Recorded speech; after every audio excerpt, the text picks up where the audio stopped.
Hmm.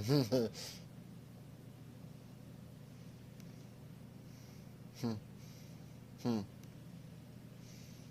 Hmm.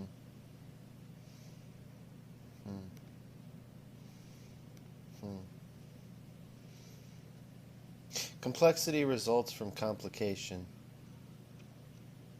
Well, frequency blears out into the funny twilight, like some sort of transistor radio, perched on a windowsill facing a vacant lot, such as the lot of all fuzzy things. They corrupt multiple forms of meaning internally until layers begin to thrive for some reason, when in reality it is the same thing repeated until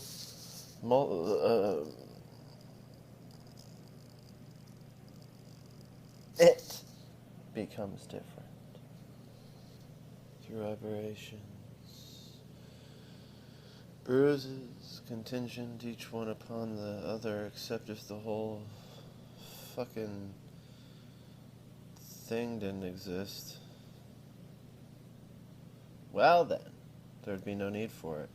Because it exists, we must have it, and have it wholly, but we cannot have it wholly, because that would limit it. Fragmentariness is necessary because it creates opposite poles which themselves are tangents from the same disproportionate monster. Um, yeah. Um,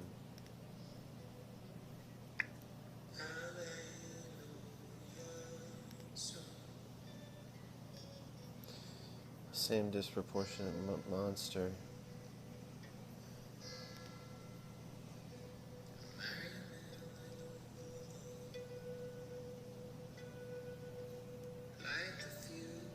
Disproportionate, at least, to the hulking mass of meaning it must bear, in order to piss out the feeblest drop of simple, potent verity onto the nice carpet in the living room.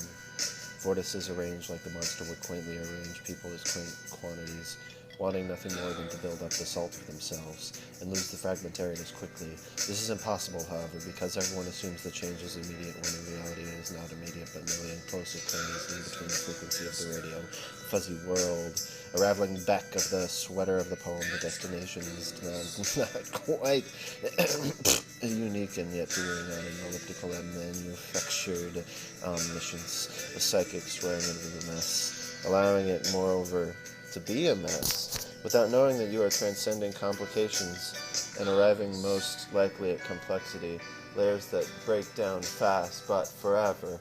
Thereby the place ceases to be navigable, and wherever you happen to have a certain epiphany, whereby you realize that your life is an endless string of epiphanies. At this point, turn around and go back down the street. Retrace your steps until you come to the spot where you had the idea. Keep walking, and find that suddenly, once you get to the place right before you had the idea, well, the idea's gone again. This time, though, there was not a struggle to maintain the feeling of the idea, because there was no idea to feel anymore. In this way, you become connected to the shadowy parts of being beyond the layers. Parts to be omitted anyway, because they're too weirdly ambiguous to be maintained without a constant exposure to supreme analysis that would vanquish all meaning in this being of complications anyways, but only due to the fact routed from your mind away. The fact sticks to your teeth and not your mind, which indeed is how it should be. In the remotest, nicest crannies dwell bent rings of nice and proper fact following fact and crashing into one another like peculiar atoms flat against this page, this foregone transistor radio on the windowsill. These bent rings of life and radio. Well, all this is life.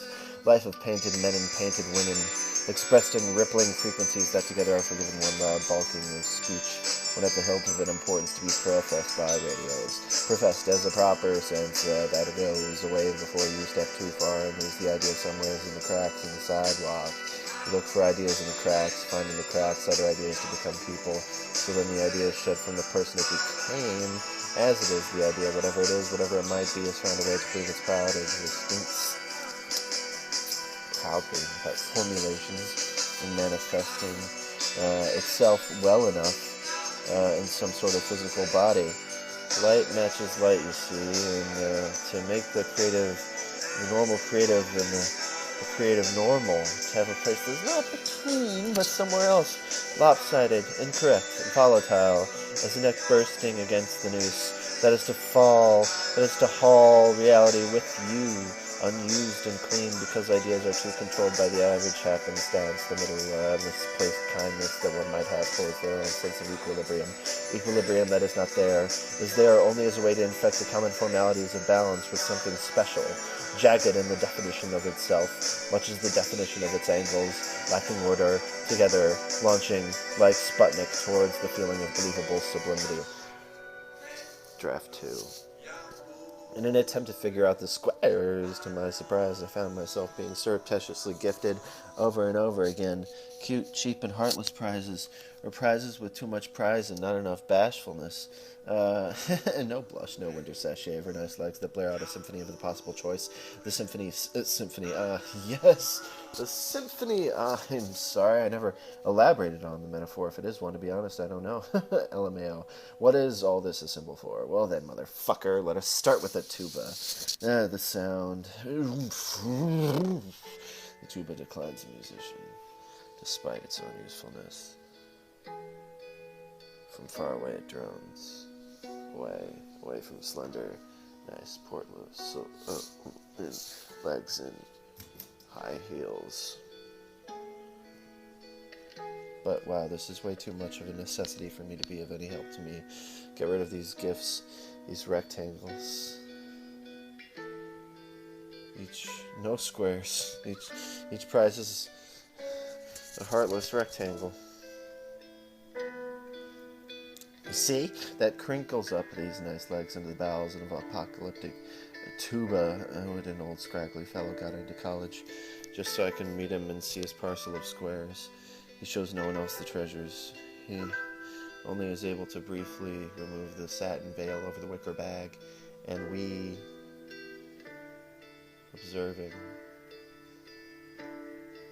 we observe the golden glittering squares through the perfidious rectangle of our workless communication. Cumulative forces match and stick there simply for complexity. The result is the same, but as a tortured and finally eviscerated pawn of that same that looms clearly over the university tonight. The sameness gives away his sweet black pawn, is like one who gives away a sweet dog for barking, and at times, well, most times she bites, and people, they usually say things like, "Son of a bitch!"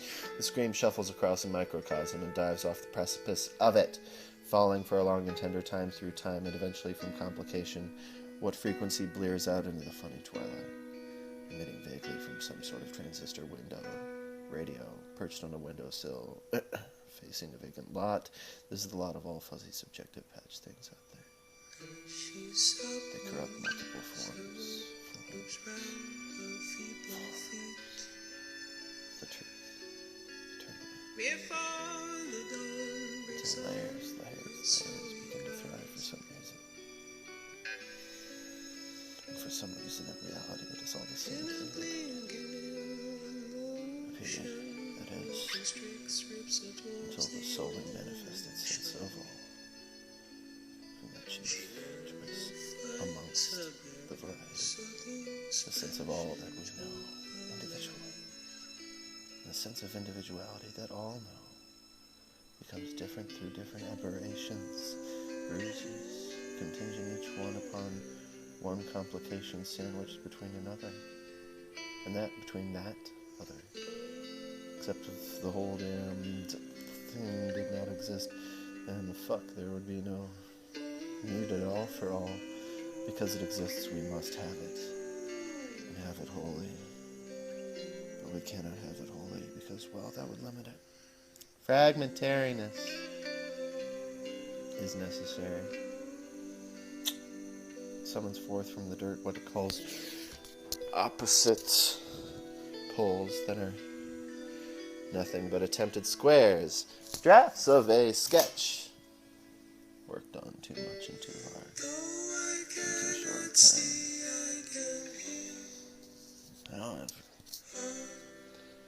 something was kept safe in the tangents, which themselves later led up to the same disproportionate fucking monster. Disproportionate, at least to the hulking mass of meaning that this monster must bear in order to piss out of a ruined shriveled black, the shrewdest drop of simple potent verity. Guiltily he is averting his yellow eyes. He is a torturous animal. He will now lift up his legs. They are the legs of a monster. Thighs. Eyes of a monster. Arched back and matted fur. A delicate, permanent limp deflating the circle of his pace. And while limping he is put somewhere out to weird pasture.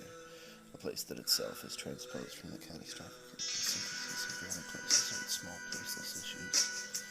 These are sparse and complete clarifiers that bring together into a nameless feeling for the look. For it is the look of a monster that can show out to the human node fearsome pathos.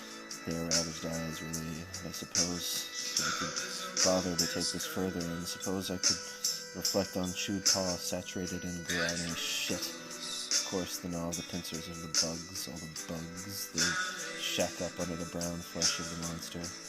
They gorge on his porous, yellowing, and unhealthily encrusted stainless scabs. He urinates. The dogged monster squeezes out a pearl. After pitching a roar, expels the pearl. A jagged stone of piss that is more than just piss, much more. It is a pearl of proper intelligence. A single, quaint pearl onto nice carpet on living room floor. Adolf! No, stop that. We don't do that in the house. Bad dog. Dolphy! Bad metaphor. Once I knew what it was like, what it was that I wanted to say. So to find it out, I switched the hot core around a bit until it cooled within. It seemed to alter the crust of the earth. It seemed to descry an ultimate mindfuck out of meaning that escapes soon, as the tense alters, or rather changes. Since to alter implies change. Indeed, but not necessarily to something concrete and sustainable. Vortices arrange, configure, like the very ridiculous monster that will wail for just a little while. Then he will give up the ghost, and he will go off someplace to arrange quiet, happy people, quantities of people arranged like quiet, happy paper dolls, absent, as with all inanimate objects. Hairless rents, the forest of mediums, but no true alpha.